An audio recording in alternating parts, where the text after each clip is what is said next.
This this piece at the Beloit Public Library was done also during the bicentennial, and it's a bicentennial piece.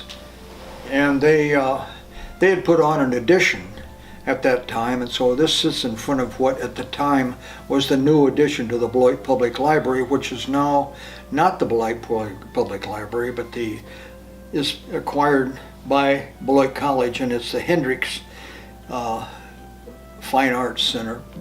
There's all types of, there's dance, and all kinds of things in that building, but it's still the same old thing. And the idea is that I did here behind this piece, which is the bicentennial of the country, but it's also, it's like Beloit itself is 100 years old.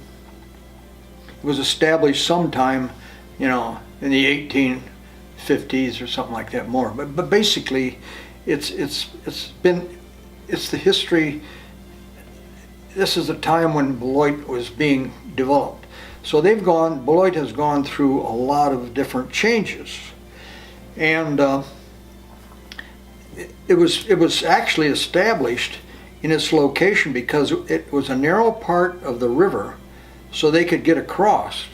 The other thing is there's a lot of water coming down through the Turtle Creek, which is when it wants to get big, or when it's raining, it has a tremendous, Turtle Creek has a tremendous other tributaries that feed into it.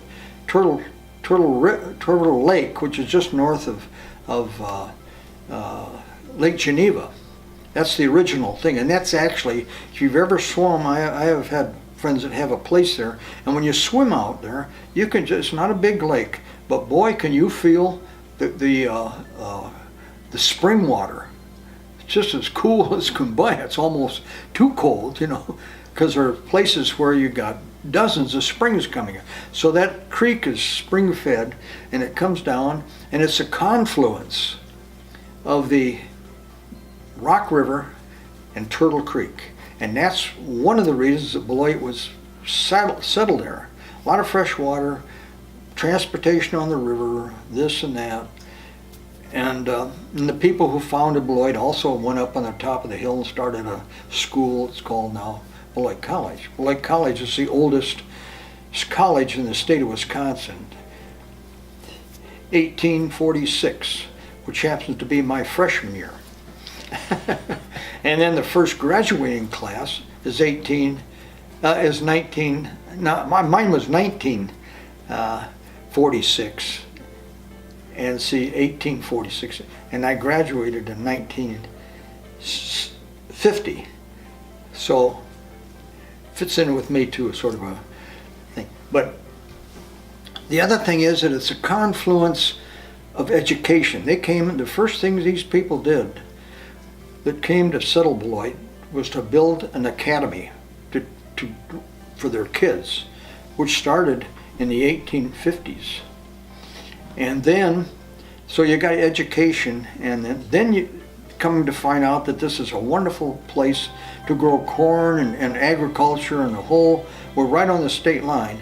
But we have agriculture and industry, because one of the first industries that started was the Beloit Corporation, the Beloit Iron Works, which is now still, it's changed hands, but the buildings are still there.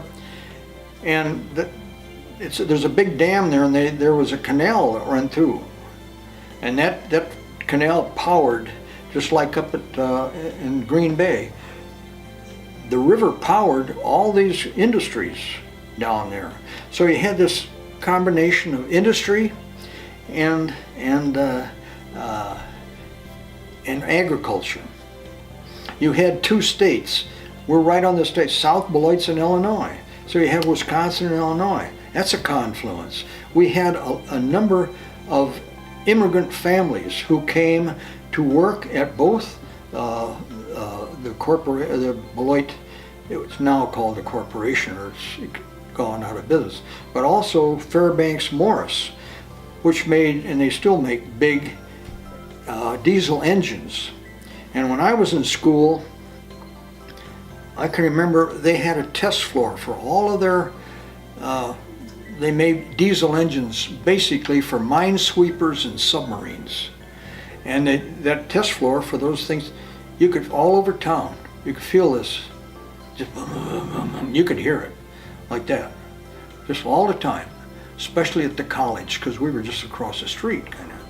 And so that's a confluence of all these different things. We had Irish and blacks and whites and Jewish and I don't know, Muslim, and it was a wonderful place.